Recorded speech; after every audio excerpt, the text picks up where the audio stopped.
Very good morning, students. So, here on Tuesday, actually, Hannah. So, Fresh Tuesday, we are going to start our new chapter, that is chapter number 3, Plant Kingdom. And this in this chapter, or you can say it's as a chapter of Plantae, right? Because we have already finished till the fungi part, and now we are shifting to the Plantae and the Animalia version. So in this chapter 3 we will talk about Plantae, and in today's lecture uh, we are going to talk about classification, right? We will see that how plants they are going to classify. How can we classify plants? Many students they always ask me, ma'am, that this chapter is little tricky. This chapter is little rote learning type. We don't understand this chapter. Lots of requests they come, they are coming for this chapter. So let's make it simpler, right? So I'm not jumping or rushing to the things. We am taking things very slowly. So in this today's lecture I have taken only the classification part, so that at least in your mind the points should be clear that what are we going to study.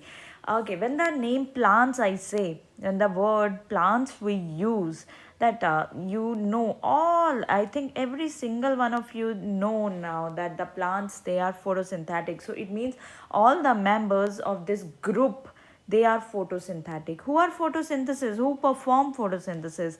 The plants, those which are having chlorophyll, right? They perform photosynthesis. Another feature they have that their cell wall is made up of a material which is known as cellulose. We know when we discussed about our first chapter, that is the cell unit of life, we know that the cell wall is made of cellulose. If we talk about the sex organs of these plants, mostly maximum they are multicellular and jacketed. That jacketed word I use for the covered ones, right? That sex organs they are multicellular and they are covered. So these are the basic features, they are the basic characteristics of a plant, that how do the plants they look like, how do the plants they are. Actually they are photosynthetic, but they are photosynthetic, so they have chlorophyll, their cell wall, that is the characteristic feature which is made up of cellulose. Sex organs they are multicellular and covered. Now let's talk about their classification, how you are going to classify them. First classification, let's make it very simple. We are general classification we are going to talk about here, that plants, I'm going to classify them depending on where you will find them. It means you can simply say that depending on the habitat, means where they are found, depending on that we are categorizing the plants, right? If suppose you are finding the plants in water, these are known as aquatic plants. If you are we are talking about the plants on the land, they will be known as the land plants. Now be careful, in aquatic plants we have kept the algae, and we are going to read three exclusive classes of algae in this chapter. And remember it, or just please pay attention that these three classes they are very very important, and many questions they are asked from these three classes, right? One more time, if those plants which are found in water, they are known as aquatic plants, and we have kept which group, algae, in this aquatic plants group. That is we are going to talk about green algae, red algae and brown algae in detail. If the plants they are found on the land, they are known as land plants, and we are going to classify them on the basis of vascular tissue is present, this tick is for the present, or absent, cross is for the absent. Vascular tissue क्या होता है? What is vascular tissue? Vascular tissue means we are talking about xylem and phloem. So on the basis of that we have two types of plants. If the category of plants which do not have xylem and phloem. It means vascular tissue है ही नहीं है, absent है. That group is Bryophyta. Right, and in Bryophyta we are going to talk about mosses and liverworts. I'm taking back you to the 9th standard. Actually, this Bryophyta, algae, we just general characteristic we talked about in class 9th also. Although we are going to now deep detail into class 11th, but at least you people have idea about the terms. If I say xylem and phloem, they are present, then those further divided on that classification is further done on the basis of how they reproduce. First thing, xylem and phloem present hai, but how they reproduce. If they reproduce by the spores, they are Pteridophyta group, and if they are reproduced by seed formation, that then is known as Spermatophyta, where seed are present. Now they reproduce by seeds. Where seeds are present means seeds are covered or seeds are not covered. So if seeds are not covered, they will be known as gymnosperms. If seeds are covered inside the fruits, they will be known as angiosperms, which you know that the major flowering group in on our earth, that is the angiosperms, right? And they are further of two types, dicot and monocot. Let's quickly again say it. First is in the water, there we have kept one group, that is algae, green algae, red algae and brown algae. In the land plants, we have in the first category, in which xylem and phloem, the vascular tissue is absent, that is Bryophyta. When they are present, that is further divided on the basis of how they reproduce, by spores or by seed formation. If they reproduce by spores are in the picture, then that is the Pteridophyta. If they are reproducing by the seeds, then the Spermatophyta, and they can be your gymnosperms with the naked seeds. I will use the term that is without covered, right? Without any cover means that is not covered inside the fruit. And if your seeds, they are properly covered inside the fruit, that is the angiosperms, and which is further of two types, dicot and monocot.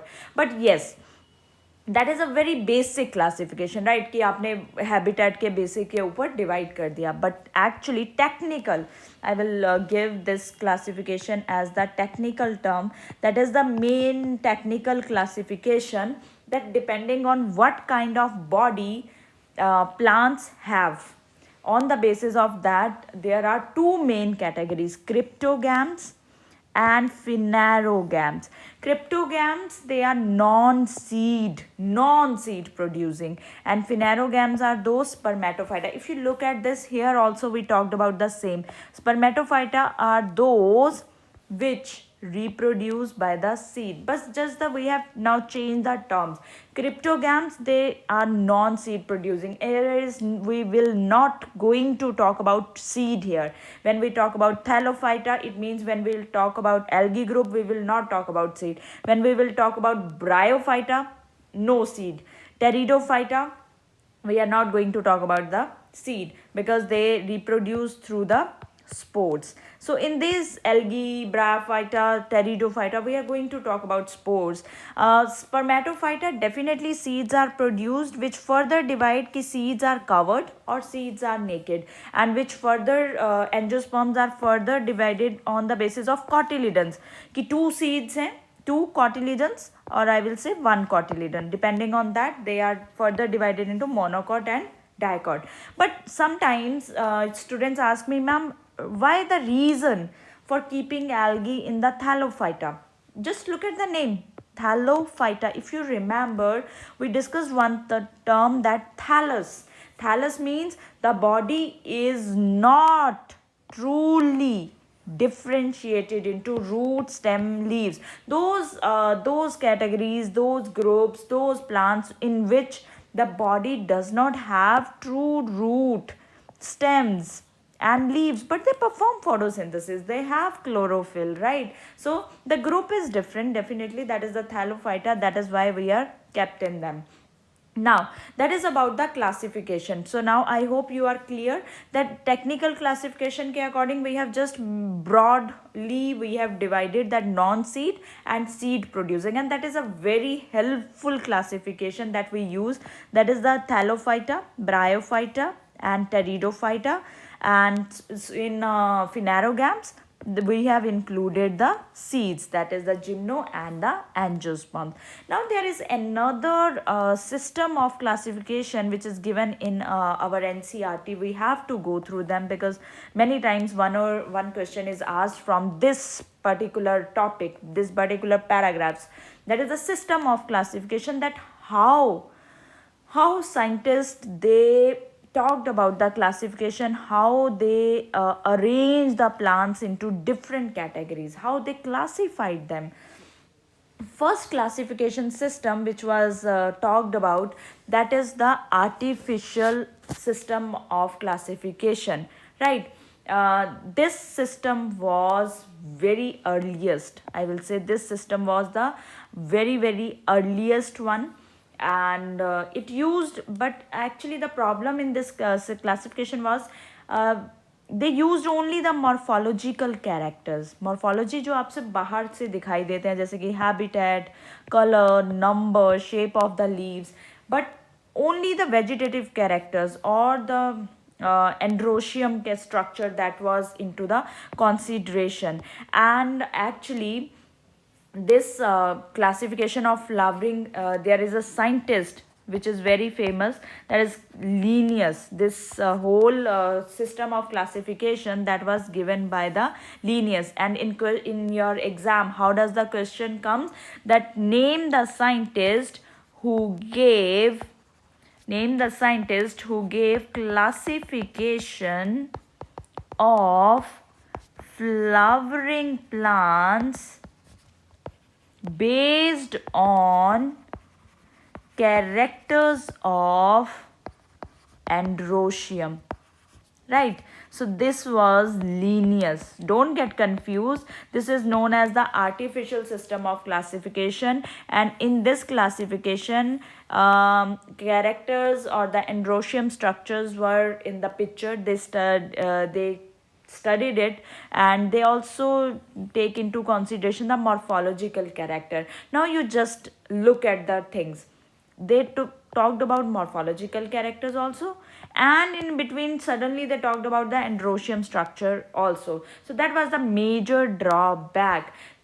How can you give equal weightage to vegetative and sexual characteristic? This was not acceptable. So that was the major drawback. And the other drawback was that this classification was based on very few characteristic, and because of this, even this classification, they separated closely related species also, which was not correct, right? So this artificial system of classification was not accepted by the others, because you cannot only consider the vegetative characters, they keep on changing according to the climatic factors. So that was the first classification, that is the artificial system of classification, which was given by Linnaeus. That thing you should know, that what Linnaeus actually he tried, he studied the morphological characters, he take into picture the androecium structure also.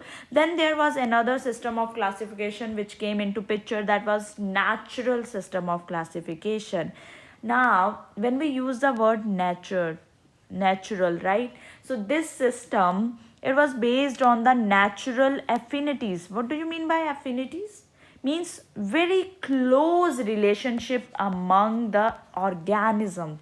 जो naturally organism के बीच में एक relationship है, this system this system was based on that. It does not consider only the external features, but इन्होंने internal features को भी they studied. So they studied both external as well as the internal features. Internal ultra is the very fine structure, I will say ultra structure, very fine structure. Anatomy, that is the internal parts of the plants. Embryology, that is study at the embryo stage of the plant. Phytochemistry, many molecules, plant pigments, they were studied. So they considered these points, means external as well as the internal features. And this classification for flowering plants, it was given by Bentham and Hooker. This was given by Bentham and Hooker, and this was the question of Jipmer, that who classify the natural system of who gave the natural system of classification. And natural system classification was based on external and internal factors both, and this was given by scientists Bentham and Hooker. Last one was the phylogenetic classification, which is very much acceptable these days, that evolutionary relationship, evolutionary, ancestral, you can say ancestral relationship between various organisms, means we studied taxa, right? We studied the word taxa. What is the taxa? When we use the word taxa, what do you mean by taxa? We say that when very closely related organism, we keep them in a one category, right? That is what we call them as a taxa, or the, you can say, taxon. In biological, different biological organisms in a category, that is called the taxa. So organisms which belong to same taxa, they have a common ancestors. Like suppose I give you a very common example. Suppose I have a taxonomic category, like kingdom, right? What is the taxa here? That is, I can have Plantae and Animalia, right? Right, that is what, if I am studying the kingdom Plantae, suppose what will be the division? What will be the division? That can be, taxa will be angiospermae. So he said that organism which belong to the same taxa, suppose all the angiosperms, they will have a common ancestor, and this classification is known as phylogenetic classification, means they talked about the ancestral relationship of an organism. जैसे हम बोलते हैं कि we are derived, we have many features which are same as to our ancestors, we are just modifying ourselves, but they use different, their best part was they use different sources to solve the problems of classification. Like they use numerical taxonomy, they talked about cytotaxonomy, they talked about chemotaxonomy. Numerical means they used computers, right? And they carried this classification was carried out using computers, and it was, they collected data on the basis of observable characteristics. The very important point was that at the same time you can study the hundreds of the characters. That was its best point. Then there was the cytotaxonomy, means cell, inside the cell.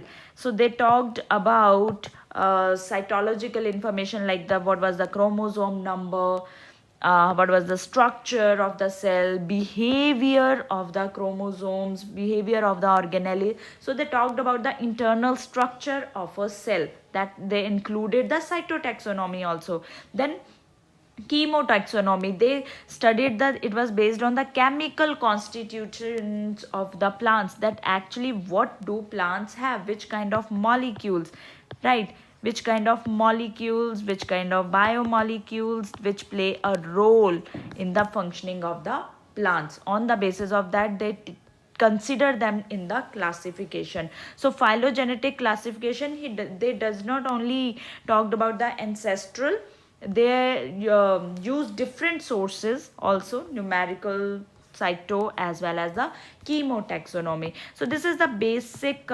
introduction about our chapter. Next we are going to start in our next lecture, we are going to talk about the algae. Till then, all of you go through this lecture and prepare yourself that what we are going to study in the next whole week.